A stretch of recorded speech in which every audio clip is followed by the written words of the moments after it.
Welcome to MSK life clinic foundation. ஒரு மனிதனுடைய வாழ்க்கையை வாழ்வதற்கும் வாழ்க்கையை மேம்படுத்துவதற்கும் உடல் அவசியம். ஆனால் அந்த உடலை இயக்குவதற்கு அறிவு அவசியம். ஆகவே அறிவை மேம்படுத்துவதுதான் வாழ்க்கையினுடைய வளர்ச்சிக்கு முக்கியமான செயல் பொருளாக மென் பொருளாக உள்ளது. ஆகவே உலகத்திலேயே முதலாக தனிமனித அல்லது நிறுவன தொழிற்சாலையினுடைய வாழ்க்கை தரத்தை மேம்படுத்துவதற்காக உருவாக்கப்பட்ட எம்எஸ்கே லைஃப் கிளினிக் ஃபவுண்டேஷனுடைய இந்த விழிப்புணர்வு பதிவுக்கு உங்களை வரவேற்கிறோம். வாழ்க்கை என்பது உங்களுடைய அறிவினுடைய செயல்பாட்டில் நடைபெறுகிறது. உங்கள் வாழ்க்கை என்பது கல்வி, பொருளாதாரம், சமூக அந்தஸ்து, உளவியல் ஆரோக்கியம், இந்த 4 பகுதி பொருளை உள்ளடக்கியது என்பதை நாங்கள் கண்டறிந்தோம். ஆகவே உங்கள் வாழ்க்கையில் 4 ஏதாவது ஒன்று குறைபாடுகள் பொழுது அது வாழ்க்கை அழுத்தமாகவும் வாழ்க்கை குறைபாடாகவும் வாழ்க்கையில் திருப்தியற்ற தன்மையும் உருவாக்கி விடுகிறது. ஆக உங்களுடைய வாழ்க்கை தரத்தை மேம்படுத்துவதற்கு, உடலை மேம்படுத்துவதற்கு பல்வேறு உடல் பழக்கத்தையும் உடலை பலப்படுத்துவது அவசியம். வாழ்க்கையை மேம்படுத்த அறிவை பழக்கப்படுத்துவது, அறிவை பலப்படுத்துவது, அறிவை மறுசீரமைப்பது, தொடர்ந்து மாற்றத்துக்கு உட்படுத்துவது போன்ற பல்வேறு செயல் நடத்தை முறைகளை கையாள வேண்டும் என்பதற்காகத்தான் எங்களுடைய மைண்ட் செட் நாலேஜ் கோட்பாட்டின்படி ஒரு தனிமனிதனுடைய அறிவை மேம்படுத்த பல்வேறு வாழ்வியல் சார்ந்த நடத்தை திறன்களை உருவாக்கி கொண்டிருக்கிறோம்.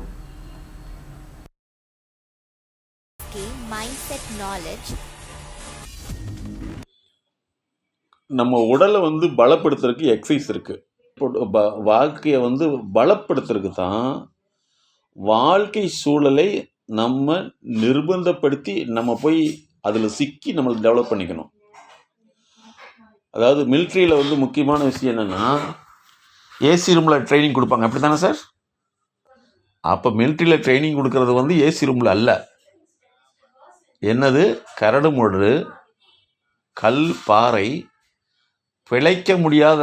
உயிர் பிழைக்க முடியாத இடம், உணவில்லாத, தண்ணி இல்லாத, அதிக ஹீட்டு, அதிக கோல்டு உள்ள இடத்துல தான் மிலிட்ரி மக்களை பயிற்சி கொடுக்குறாங்களா, பலப்படுத்துகிறாங்களா? Very good. அதாவது உடலுக்கு கொடுக்கக்கூடிய வேதனையை வச்சு மனசை பலப்படுத்திக்கிறாங்க. மனசு பலப்படுத்துறது மூலமாக உடல் வேதனையை சமாளிக்கும் திறனை உருவாக்கிறாங்க. அப்போ நம்ம என்ன செய்யணும்னா, இந்த வாழ்க்கையில் நம்ம நிறைய மனிதர்கிட்ட பழக வேண்டியது இருக்குது. அத்தனை மனிதருமே நமக்கு நல்லது செய்யவே மாட்டாங்க. ஏன்னா மிலிட்ரியில் ட்ரைனிங் எப்படி பலப்படுத்துறது எப்படியோ அதே மாதிரி தான் நம்ம இந்த மனிதர்கிட்ட பலப்படுத்தக்கூடியவங்களா, அதாவது பலத்தை எடுத்துக்கூடியவங்களா நம்ம மாறப்போகிறோம். ஒரு பெற்றோர்கள் தன்னுடைய குழந்தையை வளர்த்துறது தனக்கு என்ன கிடைக்கலையோ அந்த மாதிரி வளர்த்தக்கூடிய பெற்றோர்கள் இருக்காங்க. தனக்கு கிடைச்சது மக்களுக்கு கிடைக்கூடாதுங்கிற லெவலில் இருக்கக்கூடிய பெற்றோர்களும் இருக்காங்க. இன்னொன்று, எனக்கு கிடைக்காத நீ சம்பாரிச்சு கொண்டு சொல்லக்கூடிய பெற்றோர்களும் இருக்காங்க. அப்போ என்னன்னா, குழந்தை வளர்ப்பு அப்படிங்கிறதே தன்னுடைய தேவைக்கும் அல்லது தன்னுடைய அங்கீகாரத்துக்கும் இருக்குதே தவிர ஒரு குழந்தை அதுக்காக வளர்த்துறதே கிடையாது. இப்போ நீட் எக்ஸாமுக்கு எழுத சொல்கிறாங்க எல்லா பேரண்ட்டுமே. எந்த பேரண்ட்டாவது எதுக்காக மெடிக்கல் சர்வீஸ் பண்ணுறக்கா அப்படின்னா இல்லை, தன்னுடைய தகுதியை வளர்த்திக்கணும். என்ன சொல்லணும்? இவர் டாக்டருடைய அம்மா, டாக்டருடைய அப்பான்னு சொல்லணும் தகுதிக்காக அந்த அதாவது என்ட்ரன்ஸ் எக்ஸாமுக்கே டியூஷன் போகக்கூடிய ஒருத்தர்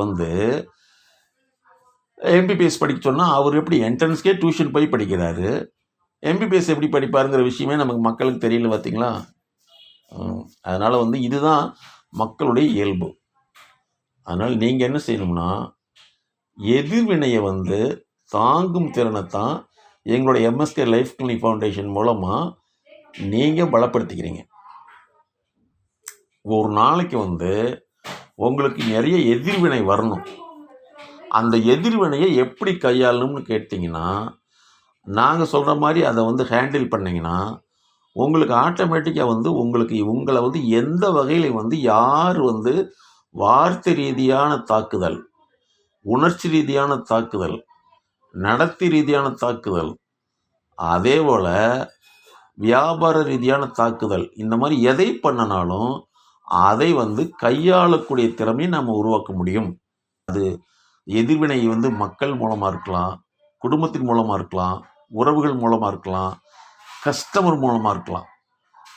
அப்போ இந்த வேதனைகளை வந்து வேதனைன்னு பார்க்காம இது நம்மளுடைய வாழ்க்கை களத்தில் பலப்படுத்துறதுக்காக இயற்கையாக ஏற்படுத்தப்பட்ட சூழ்நிலை.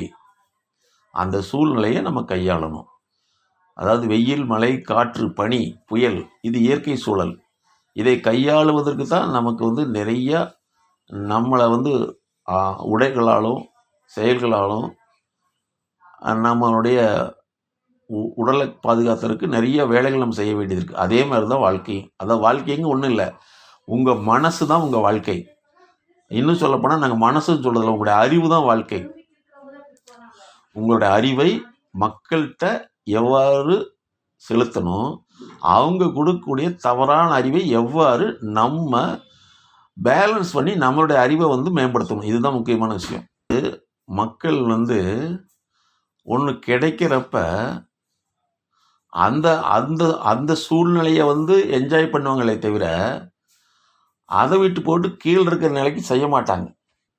யாருமே கிடைக்கலைன்னா இது ஆண்டவன் கொடுக்கலையும்பான்.